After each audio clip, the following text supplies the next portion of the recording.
वो बहुत वजन वाली खड्ग उठाई तलवार।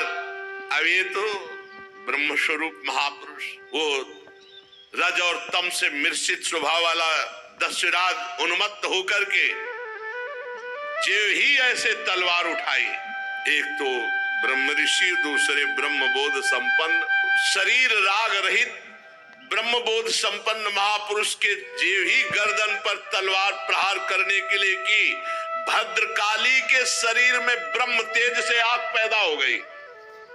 भद्रकाली असहनीय हो गई, चीख पड़ी, मूर्ति फाड़कर निकल पड़ी और वही तलवार लेकर के अपने जितने पूजा करने वाले थे सबकी गर्दनें उड़ा दी। अम्बा को ये पसंद नहीं आया, माँ को ये पसंद नहीं आया। जो लोग बलि देते हैं हीन पशुओं की, जरा इस प्रसंग से सुनकर देखे कि माँ जगदम्बा है या केवल तुम्हारी ही माँ है। अगर वो जगदम्बा है तो हर पशु पक्षी की माँ है। वो कैसे बर्दाश्त कर सकती है अपने पुत्र का आनंद? तुम्हारी दुर्गति होगी। माताजी जगत जननी, माताजी ने उनको मारा जो अन्य पुत्रों का नाश करना चाहा, तो माताजी ने उनको घेर करके मारा। चाहे रक्त बीज हो, चाहे शुंभ निशुंभ हो, चाहे जो भी महिषासुर हो, कोई भी हो, जिसने अन्य समाज को नष्ट करना चाहा, अम्बा असहनीय होकर के अपने पुत्रों की रक्षा के लिए उसको मारा। ऐसा नहीं है, निर्बल जीवों की हत्या करोगे तो मां प्रसन्न हो जाएगी। अपनी जबान की चाटुकारिता स्वाद के लिए तुम पशुओं को मारते हो और सोचते हो कि जगदम्बा प्रसन्न हो जाएगी, नरक जाओगे। किसी भी जीव की हत्या ऐसे नहीं लिखी। कोई देवी देवता नहीं चाहता कि आप किसी जीव की हत्या करें वो प्रसन्न हो जाए। अरे उनको चाहिए तो पूरे विश्व को चाट जाए। वो अम्बा है। देवी के शरीर में आग पैदा हो गई और फाड़ कर मूर्ति निकल पड़ी और वही खड्ग छीनकर अपने समस्त पूजकों को काट डाला। माताजी ने बड़ा भयानक हाहाकार मचा दिया। भद्रकाली है, विकराल अट्टहास।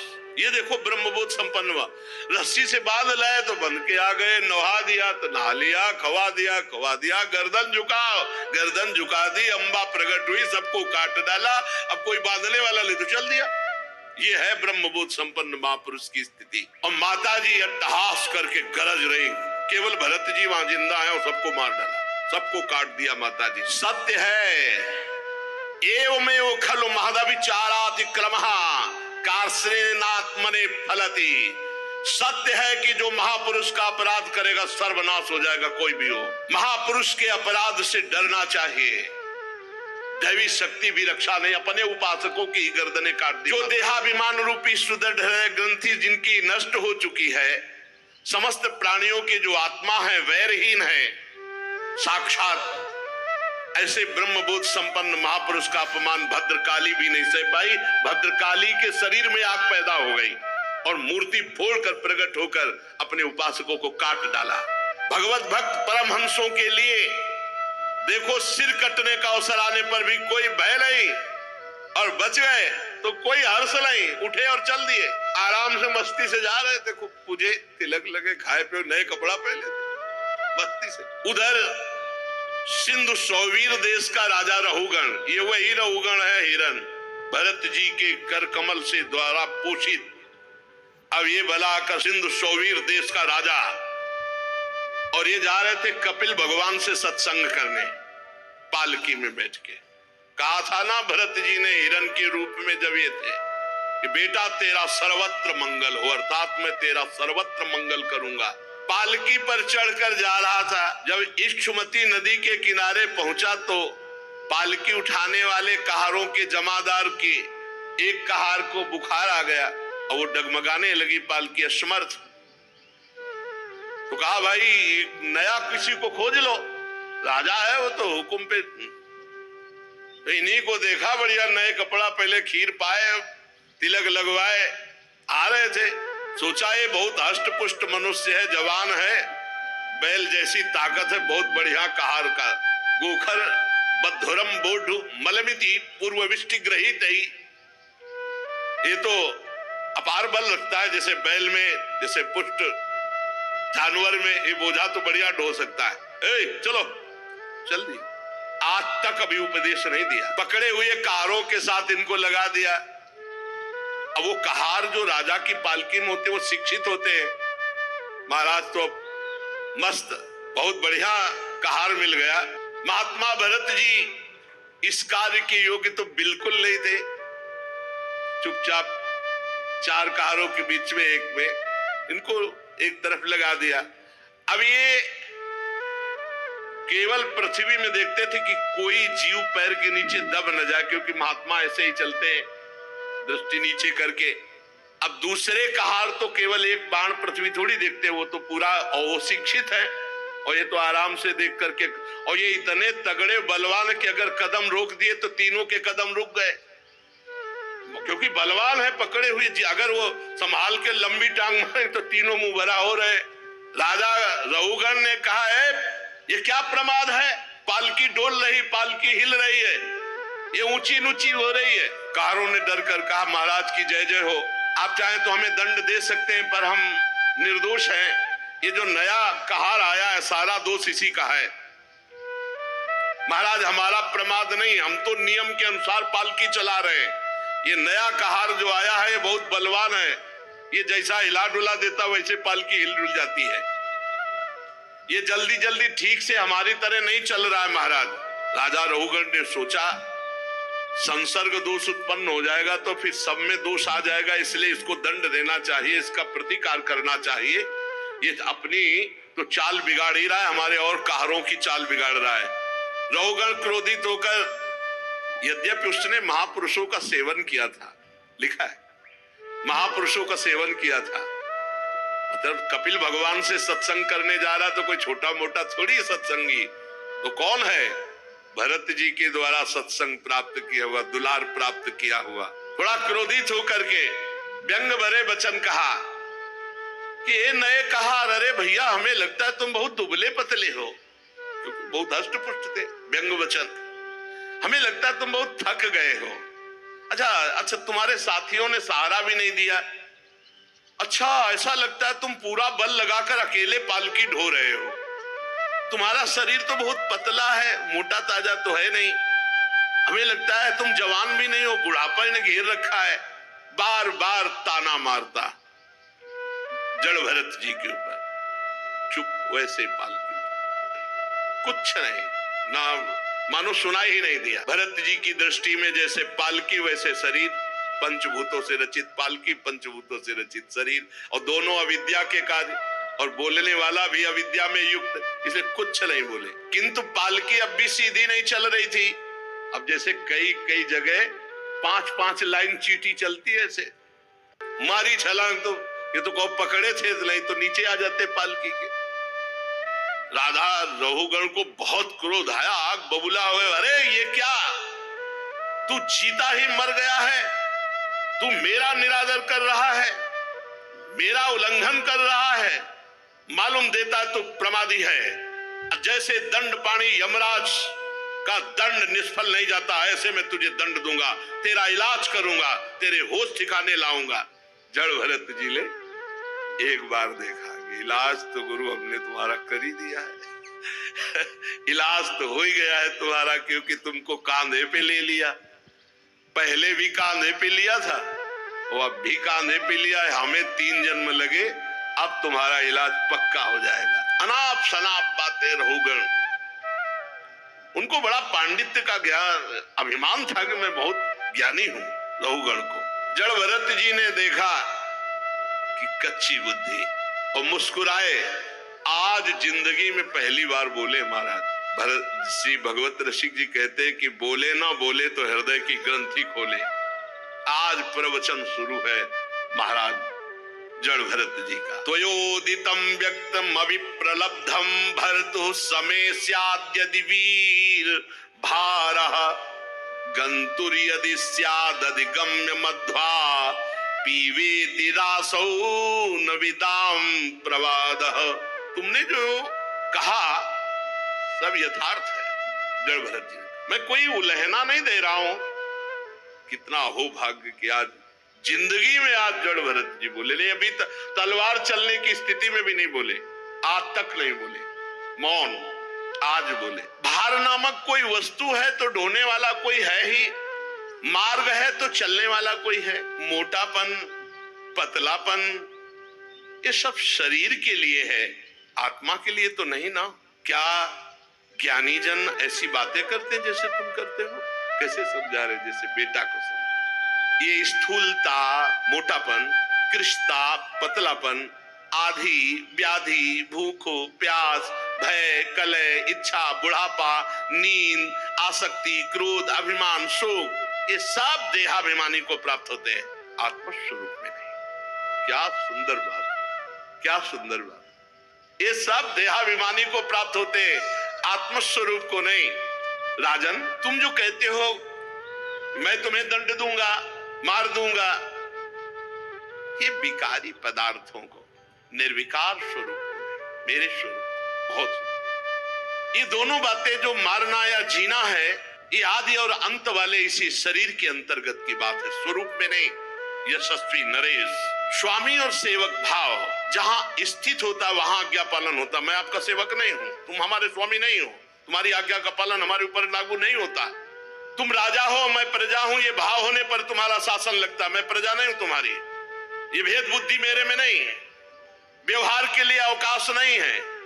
बहुत कोई थोड़ा परमार्थ को जो समझ रहा होगा वही समझ पाता है। परमार्थ दृष्टि में कौन स्वामी और कौन सेवक? तुम कहां राजा और मैं प्रजा, ये परमार्थ दृष्टि में कहां है? स्वामित्व का अभिमान रखने वाले हो तो बोलो, अब बोलो मैं तुम्हारी क्या सेवा करूं। अगर स्वामित्व का अभिमान रखते हो तो बोलो मैं तुम्हारी क्या सेवा करूं। वीरवर, तुमने कहा मत उन्मत्त प्रमत्त, मैं अपनी स्थिति में रहता हूं, तुम मेरा इलाज क्या कर सकते हो? तुमने कहा जड़ और प्रमादी ये शरीर, तुमने कहा शिक्षा दोगे तो पिसे हुए को क्या पीसोगे? क्या पीछोगे? शरीर को तो दंड दोगे और फिर नीचे करके पालकी लेके चल। जड़ भरत जी की दृष्टि और वचन और तत्व का उपदेश, अब तो लहुगण कूद पड़ा पालकी से, साष्टांग दंडोत हुआ, क्योंकि ऐसा कोई ब्रह्मबोध संपन्न महापुरुष ही बोल सकता है। राजमद चूर चूर हो गया, चरणों में सिर रख करके, हाथ जोड़ करके, घुटने टेक करके कहा, पालकी लिए हुए भरत जी कूद पड़ा लहुगण, साष्टांग दंडवत, आगे घुटने टेक कर हाथ जोड़कर कहा, देव आपका एक ही चिन्ह दिखाई दे रहा, यज्ञोपवीत द्विज का, ब्राह्मण का, और आप प्रच्छन्न भाव से विचरने वाले हैं। क्या आप अवधूत शिरोमणि दत्तात्रेय, आप कौन हैं? कहीं आप साक्षात भगवान कपिल देव जी तो नहीं है? मुझे इंद्र के वज्र से डर नहीं लगता, ना हम विशंके सुरराज वज्रान्न त्र्यक्षशूलान्न यमस्य दंडात, नान्यर्क सोमा नीलवित्त पास्तात छंके भृशम ब्रह्म कुलावमानात। महाराज, मुझे इंद्र के वज्र से डर नहीं, भगवान देवादिदेव महादेव के त्रिशूल से भी मुझे डर नहीं, यमराज के काल दंड से भी डर नहीं, अग्नि सूर्य चंद्र वायु कुबेर इनके अस्त्रों से डर नहीं, पर मैं डरता हूं ब्रह्म ऋषि के अपमान से। आप कोई प्रच्छन्न भेष में अवधूत महापुरुष हैं, आप मूर्खों की भांति विचरण करने वाले, इसलिए मेरे से अपराध बन गया। साधु, आपकी दृष्टि और आपके वचन की मैं था ही नहीं पा रहा हूं कि आप कितने अगाध ज्ञान संपन्न हैं।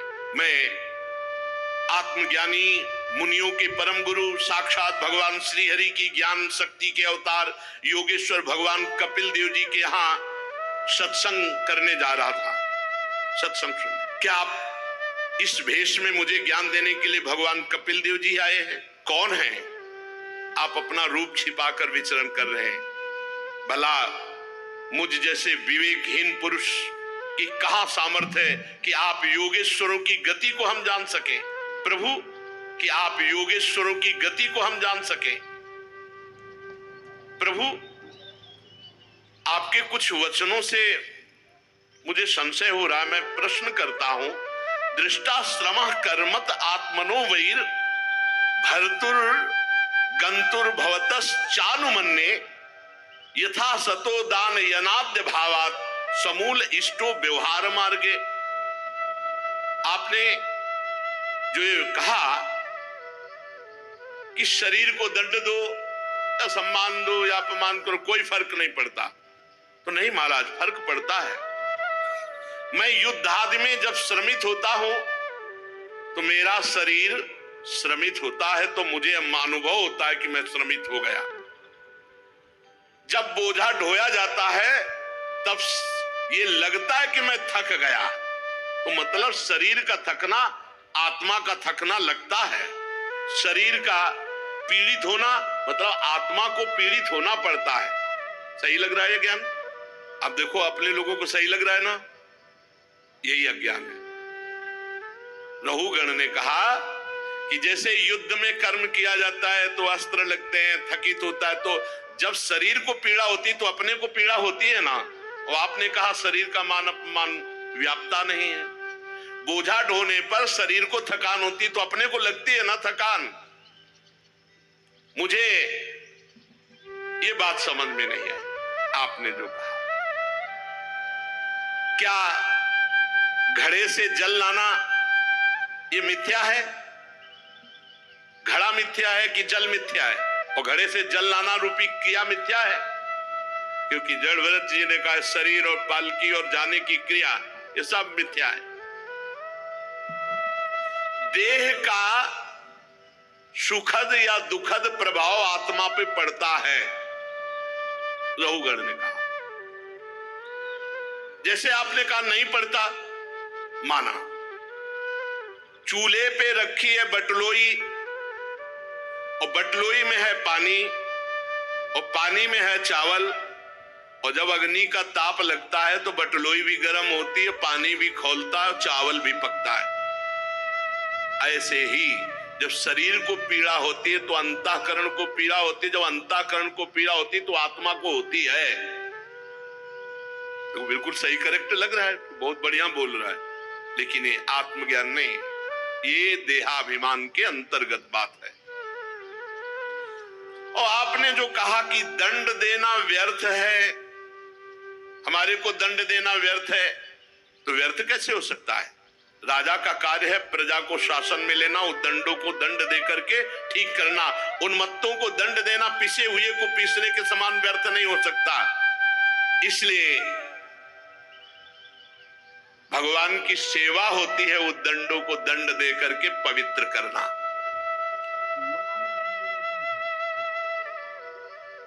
राजत्व के अभिमान से उन्मत्त होकर मैंने यदि आपकी अवज्ञा की हो तो मैं आपसे अपराध मुक्त होने के लिए विनय करता हूं, क्षमा कीजिए। ऐसी कृपा दृष्टि कीजिए कि कभी भी जीवन में मेरे से किसी साधु का गुप्त रूप से भी वो हो, प्रच्छन्न रूप से भी हो, कभी साधु अपराध न बने। मैं साधु अपराध से बहुत डरता हूं। विश्व बंधु भगवान श्री हरि के जो अनन्य भक्त हैं, देहाभिमान शून्य, अगर मैं डरता हूं तो केवल उन्हीं के अपमान से डरता हूं कि कहीं उनका अपमान ना हो जाए। महापुरुषों का, यदि ब्रह्म प्राप्त महापुरुषों का अपराध बन जाए तो मुझ जैसे पुरुष की क्या, कोई ईश्वर कोटि का भी हो तो भी वो नष्ट हो जाएगा यदि महापुरुषों का अपराध कर दे तो। जड़ भरत जी बोले अकोविदः कोविद वाद वादान वदस्यथो नाति विदाम वरिष्ठः ना सूरयो ही व्यवहार मेनम तत्वावमर्शेन सह मनंती। राजन, तुम अज्ञानी हो, बातें पंडितों की करते हो, ऊपर ऊपर की हो, तुम्हें बिल्कुल ब्रह्म बोध नहीं, बिल्कुल आत्मज्ञान नहीं। ये बात हे ऊपर ऊपर की तर्क वितर्क बात करने वाला कोई ब्रह्म बोध संपन्न थोड़ी होता है। बातें पंडितों जैसी करते हो, तुम अज्ञानी मूर्ख हो, ब्रह्म बोध नहीं। ये देखो, अगर ब्रह्म ज्ञानी की बात ना सुनी जाए तो वो बात लग रही कि पूरी सही है। तुम्हारी गणना ज्ञानियों में नहीं हो सकती। तत्व ज्ञानी पुरुष तुम्हारे अविचार सिद्ध स्वामी सेवकादि व्यवहार को कभी सत्य स्वीकार नहीं करते। तुम लौकिक व्यवहार को तुम परम सत्य आत्मस्वरूप से जोड़ते हो। वेद वाक्य अधिकतर गृहस्थो जनित यज्ञ विधि विस्तार में व्यस्त हैं और आत्मस्वरूप का जो बोध है वेदातीत है। इसलिए भगवान ने भी कहा त्रैगुण्य विषया वेदा निस्त्रैगुण्य भवार्जुन, अर्थात वेदातीत स्थिति को प्राप्त हो। राग द्वेषों की बात करते हो और तत्व ज्ञान की अभिव्यक्ति करना चाहते हो। राग द्वेष युक्त तुम्हारा चित्त है और तत्व ज्ञान की बात कर रहे हो। बात तो करते हो पंडितों जैसी, हो अज्ञानी। ये गृहस्थोचित यज्ञ की आदि सकाम कर्म करने वाले, स्वर्ग का सुख देखने वाले, ये तत्व ज्ञान के विषय को जान सके या शब्दों को समझ सके, इतनी सामर्थ्य नहीं होती। बहुत समझ। जब तक मनुष्य का अंतःकरण सतोगुण रजोगुण तमोगुण के वशीभूत होता है, तब तक बिना किसी अंकुश के उसकी ज्ञानेंद्रियां और कर्मेंद्रियां शुभ और अशुभ कर्म करती रहती हैं। क्या जानेगा वो तत्व ज्ञान जिसका अंतःकरण त्रिगुण से ग्रसित है, सतोगुण रजोगुण तमोगुण से। उससे दो ही कर्म हो सकते हैं, पाप या पुण्य। ये मन वासना में विषयासक्त, गुणों से प्रेरित, विकारी और शरीर रूपी उपाधियों के से युक्त है। ये मायामय मन संसार चक्र में चलने वाला है। सवासनात्मा विषयो परक्तो गुण प्रवाहो विकृतः षोडशात्मा बिभ्रत प्रथम नाम भी रूप भेद मंत्र बहिष्टम च पुरैस्तनोति। ये माया में मन संसार चक्र को छलने वाला है। यही देहाभिमानी जीव को सुख दुख आदि से बांध देता है। जब तक ये मन जीवित रहेगा तब तक जागृत और स्वप्नावस्था में व्यवहार प्रकाशित करता हुआ जीव को बांधे रहता है। इसलिए पंडित जन मन को ही त्रिगुणमय अधम संसार और गुणातीत परमोत्कृष्ट मोक्ष पद का कारण बताते हैं। तस्मान मनोलिंग मदो वदंती गुणा गुणत्वस्य परावरस्य। जो मन परमात्मा में स्थित तो मुक्त पदवी, और विषय में स्थित तो बंधन युक्त।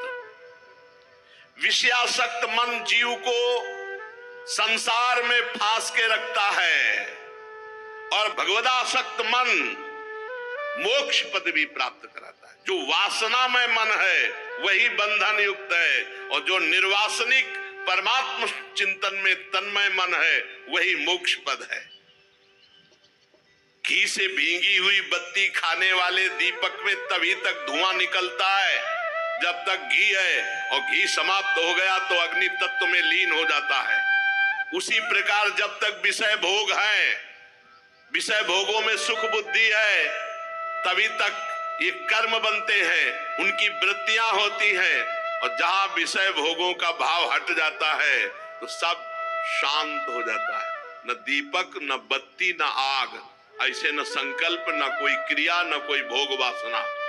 एक स्थिति जैसे बताते हैं, ये दीवाल घड़ी का सेल हटा दो तो सेकेंड मिनट घंटा वाली सुई वही ठप। ऐसे मन बुद्धि चित्त अहंकार इंद्रियां सब भगवत स्थित, सब भगवत स्थित। अब कैसे जानोगे? 5 मिनट तो ये स्थिति आती नहीं है। 5 मिनट ऐसी स्थिति कि सब कुछ भगवदाकार। 5 कर्मेंद्रियां, 5 ज्ञानेंद्रियां, 1 अहंकार, ये 11 मन की वृत्तियां हैं। 5 प्रकार के कर्म, 5 तन मात्राएं, 1 शरीर, ये 11 उसके आधारभूत विषय कहे गए हैं।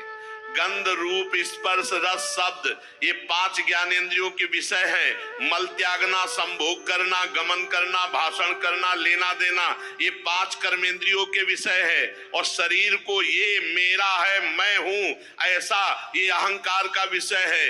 जो अहंकार की इन वृत्तियों को, इंद्रियों के इन प्रवाह को मैं मानकर भोग रहे हैं, वो तत्व ज्ञान क्या जाने।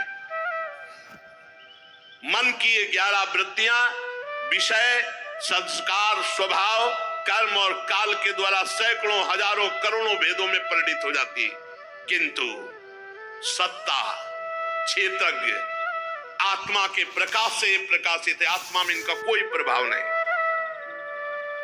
क्षेत्रज्ञ इनसे कोई संबंध नहीं रखता। ये जीव जबरदस्ती इनको पकड़े हुए हैं। तो यही कोई हमें नहीं बांधे, हम इनको पकड़े। संसार बंधन में डालने वाली अविशुद्ध कर्मों में प्रवृत्ति, ये वृत्तियों का प्रवाह संसार की ओर जागृत, स्वप्न और सुषुप्ति में छिप जाती है, जागृत स्वप्न में प्रकट रहती है, लेकिन क्षेत्रज्ञ आत्मा में इनका कोई प्रभाव कभी भी नहीं, न जागृत में, न स्वप्न में, न सुषुप्ति में। ये तीनों अवस्थाएं देहों की हैं, आत्मा की नहीं। जिस प्रकार वायु संपूर्ण स्थावर जंगम प्राणियों में प्राण रूप से प्रविष्ट होकर उन्हें प्रेरित करती है, उसी प्रकार आत्मस्वरूप भगवान वासुदेव साक्षी स्वरूप रहकर संपूर्ण प्रपंच को देखते रहते हैं। आपका स्वरूप साक्षी स्वरूप है, भोक्ता करता स्वरूप नहीं। जब तक शुद्ध ज्ञानोदय नहीं होता राजन, तब तक माया का कोई तिरस्कार नहीं कर सकता। जो सबकी आसक्ति छोड़ चुका है, जो काम क्रोध लोभ मोह मद मत्सर 6 शत्रुओं को जीत चुका है, वही आत्म तत्व को जान सकता है, अन्यथा नहीं। जब तक आत्मा के उपाधि रूप मन को संसार दुख का क्षेत्र नहीं समझा जाता, तब तक ये मन भटकता रहता है। मन भटकता रहता है तो शोक मोह रोग राग लोभ वैर ये सब बढ़ते रहते हैं। राजन, तुम्हारा मन ही तुम्हारा बलवान शत्रु है और तुम्हारी उपेक्षा करने से इसकी शक्ति बढ़ गई है। यद्यपि ये सर्वथा मिथ्या है, तथापि ये तुम्हारे आत्म स्वरूप के ज्ञान को आच्छादित कर रखा है। सावधान, श्री गुरुदेव के चरणों की उपासना करके ज्ञान रूपी अस्त्र से इस मन रूपी शत्रु को मार डालो। श्री जड़भरत जी महाराज के नमो नमः कारण विग्रहाय स्वरूप तुच्छीकृत विग्रहाय नमो अवधूत द्विज बंधुलिंग निगूढ़ नित्यानुभवाय तुभ्यम। नमो नमः नमो नमः, बार बार चरणों में गिर रहा है रहोगे। प्रभु मैं आपको बार बार नमस्कार करता हूं, बार बार नमस्कार करता हूं। मैं समझ ही नहीं पा रहा आपके ज्ञान को, विशुद्ध आत्मबोध। आपने जगत का उद्धार करने के लिए देह धारण किया। योगेश्वर परमानंद स्वरूप, आप तो बहुत उच्च कोटि की अवस्था को प्राप्त महापुरुष है।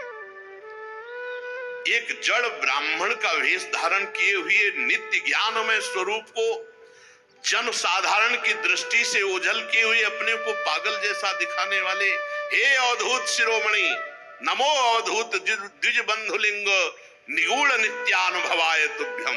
मैं आपको बार बार नमस्कार करता हूं। प्रभु, जैसे प्यासे को पानी अमृत जैसा मिल जाए, ऐसे आपकी वाणी मुझे शीतलता प्रदान, जैसे ज्वर पीड़ित को ठीक औषधि मिल जाए। प्रभु, मैं देहाभिमान रूप विषैले सर्प से डस लिया गया था, आज आपके अमृत में वचन औषधि का काम कर रहे हैं। हे देव, मैं आपसे संशयों की निवृत्ति तो कराऊंगा ही। पहले ये जो आपने अध्यात्म योग का उपदेश किया। राधा वल्लभ श्री हरिवंश, अगर आपको ये दिव्य और दैविक भगवान जी के प्रिय भक्त जड़ भरत जी का दिव्य चरित्र पसंद आया होगा तो जरूर लाइक शेयर सब्सक्राइब करके और हमारे चैनल से जुड़ सकते हैं। हम ऐसे ही दिव्य दिव्य दैविक महापुरुषों के और संतों के महापुरुषों के चरित्र लाते रहेंगे। सभी लोगों को राधे राधे। मैं इसे सरल ढंग से समझना चाहता हूँ। मुझे आत्मज्ञान समझाने की चेष्टा, मुझे कैसे आत्मज्ञान हो ये समझाने की चेष्टा करें तो फिर भरत जी महाराज जो बोलते वो आगे चलता। श्री राधा वल्लभ लाल की।